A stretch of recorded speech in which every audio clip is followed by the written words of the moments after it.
ఆ నలుగురే వైఎస్ఆర్సీపీని జగన్మోహన్ రెడ్డిని ముంచేస్తున్నారా? త్వరలో తాడేపల్లి కోట ఖాళీ కాబోతోందా?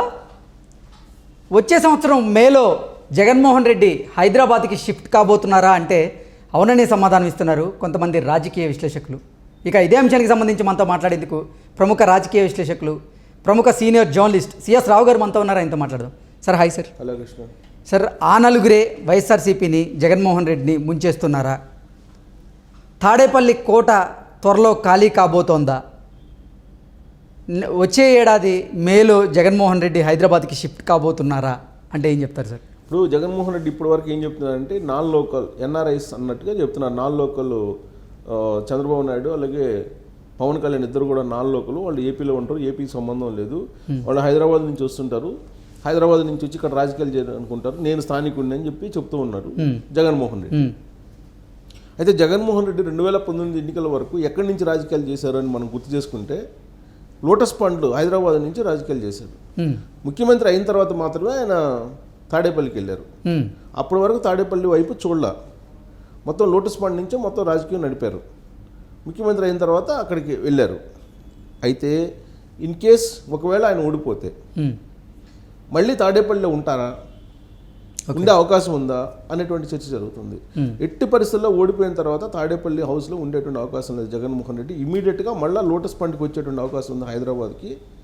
మేలో ఆయన వచ్చేటువంటి అవకాశం ఉందని చెప్పి ఇప్పుడు సోషల్ మీడియాలో అలాగే తెలుగుదేశం పార్టీలో జరుగుతున్నటువంటి చర్చ. ఎందుకంటే ఏప్రిల్లో ఎన్నికలు అయిపోతాయి, మార్చి ఏప్రిల్లో అంటున్నారు. అయిపోగానే ఇమీడియట్గా షిఫ్ట్ అయిపోతారు, మొత్తం గేమ్ చేంజ్ అన్నట్టుగా తాడేపల్లి నుంచి హైదరాబాద్కి షిఫ్ట్ అవుతారని సర్వత్రా వినిపిస్తుంది. దానికి గల కారణాలు ఏంటంటే గతంలో కూడా ఇక్కడ లోటస్ పాండ్ నుంచి రాజకీయాలు చేశారు. అలాగే ఏపీలో కోడికత్తి కేసు జరిగింది. ఏపీలో ఉండేటువంటి డాక్టర్ల మీద అలాగే పోలీసుల మీద నమ్మకం లేదని చెప్పి ఆయన హైదరాబాద్ వచ్చి చికిత్స చేయించుకున్నారు. ఆంధ్రప్రదేశ్ పోలీసుల మీద నిప్పులు జరిగారు అప్పట్లో. జగన్మోహన్ రెడ్డి నమ్మకం లేదని చెప్పి చెప్పారు. సో ఆంధ్రప్రదేశ్ పోలీసు మీద నమ్మకం కోల్పోతారు కాబట్టి మళ్ళీ ఒకవేళ ఓడిపోతే ఆయన మళ్ళీ హైదరాబాద్కి వచ్చే అవకాశం ఉంది, మకాం మళ్ళీ హైదరాబాద్కి మార్చేటువంటి అవకాశం ఉంది. ఇన్కేస్ జనసేన అలాగే తెలుగుదేశం పార్టీ కూటమి కనుక అధికారంలోకి వస్తే తాడేపల్లిలో ఇట్టి పరిస్థితుల్లో ఆయన నివాసం ఉండరు. దానికి కారణం అక్కడ ఉన్నటువంటి పోలీసులు, అక్కడ ఉన్నటువంటి వైద్యుల మీద ఆయనకి నమ్మకం లేదని గతంలోనే చెప్పారు. ప్రభుత్వం మారిన తర్వాత ఆ నమ్మకం ఇంతకుముందు ఎలా ఉందో అలానే వచ్చే అవకాశం ఉంది. ఇప్పుడు ఆయన అధికారంలో ఉన్నారు కాబట్టి ఆయనకి ఆంధ్రప్రదేశ్ పోలీసుల మీద నమ్మకం ఉంది, ఆంధ్రప్రదేశ్ వైద్యుల మీద నమ్మకం ఉంది. అధికారంలో పోగానే వాళ్ళ మీద నమ్మకం పోతుంది, ఇమీడియట్గా వచ్చేస్తారనేది ఇప్పుడు సోషల్ మీడియాలో రన్ అవుతున్నటువంటి ఒక న్యూస్. సో ఇదంతా ఒక ఎత్తు అయితే అసలు జగన్మోహన్ రెడ్డి ఓడిపోతారా, ఓడిపోయే అవకాశం ఉందా అని ప్రశ్న వేసుకుంటే కనుక ఇప్పుడు తాడేపల్లి క్యాంప్ ఆఫీస్లో జరుగుతున్నటువంటి పరిణామాలను కనుక చూస్తుంటే రాబోయేటువంటి రోజుల్లో ఓడిపోయేటువంటి సంకేతాలు చాలా బలంగా ఉన్నాయి. కాబట్టి ఆయన పోస్ట్ మార్టం చేస్తున్నారు, ఉన్నటువంటి ఎమ్మెల్యేలని పీకి పడేస్తున్నారు, కొత్త వాళ్ళని తీసుకొచ్చుకుంటున్నారు అనేది. సేమ్ ఇలాంటి ప్రాక్టీసే కేసీఆర్ కూడా చేశారు. కేసీఆర్ తెలంగాణ భవన్లో ఒక రివ్యూ మీటింగ్ పెట్టారు. ఎలక్షన్కి ఒక 6 నెలల ముందు పెట్టి దళిత బంధులో అందరూ అవినీతికి పాల్పడ్డారు, రైతు బంధులో అవినీతికి పాల్పడ్డారు, అవినీతి పనులు 40 మంది లిస్ట్ నా దగ్గర ఉందని చెప్పారు. చెప్పగానే అది న్యూస్ బయటకు వచ్చింది. అంటే అవినీతి చేస్తున్నారని చెప్పి ఎమ్మెల్యేలు తెలిసి కూడా కేసీఆర్ ఆ 40 మందిని ఎందుకు ఉంచారు, వాళ్ళ మీద ఏసీబీ కేసులు పెట్టాలి కదా, పెట్టలేదని ఆ రోజు నుంచి స్టార్ట్ అయింది క్యాంపెయిన్. 6 నెలల ముందుగానే కేసీఆరే ఒప్పందించాడు మా ఎమ్మెల్యేలు అవినీతి పరులు అని. సేమ్ అదే తరహాలో ఇప్పుడు జగన్మోహన్ రెడ్డి 80 నుంచి 82 మందిని మార్చేస్తున్నారని చెప్పి అఫీషియల్గా వినిపిస్తుంది. ఎందుకు మారుస్తున్నారు అని అంటే అవినీతి ఆరోపణలు ఉన్నాయి, గ్రాఫ్ బాగలేదు అని. ఇదే కదా చెప్తోంది.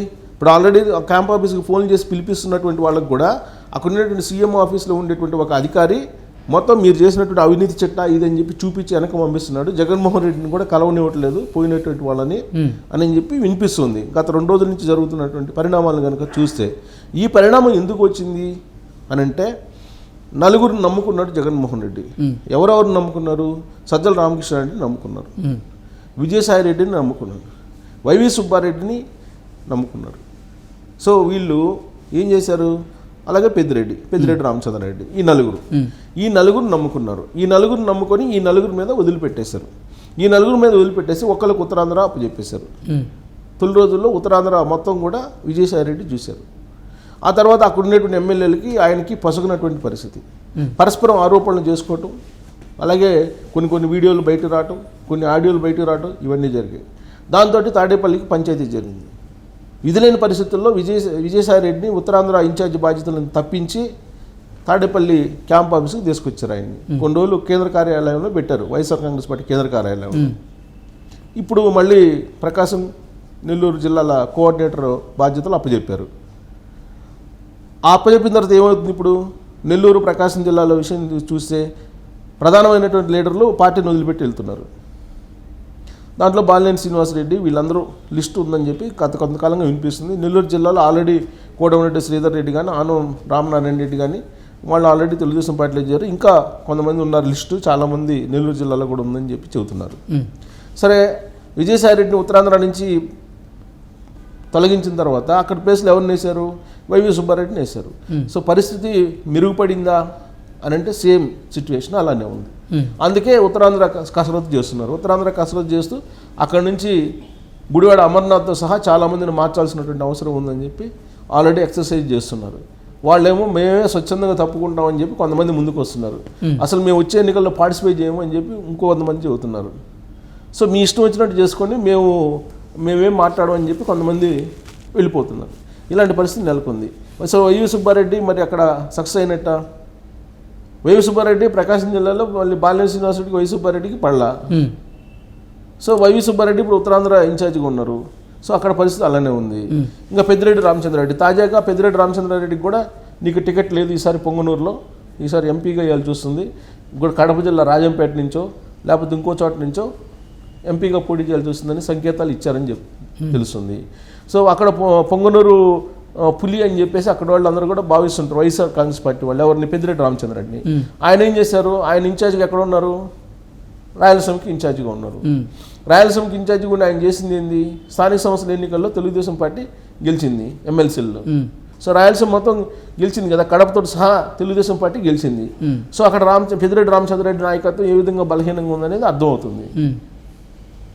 సో ఇంకా ఎవరున్నారు, వైవి సుబ్బారెడ్డి అయిపోయారు, పెద్దిరెడ్డి రామచంద్రారెడ్డి అయిపోయారు, అలాగే వైవి సుబ్బారెడ్డి అయిపోయారు.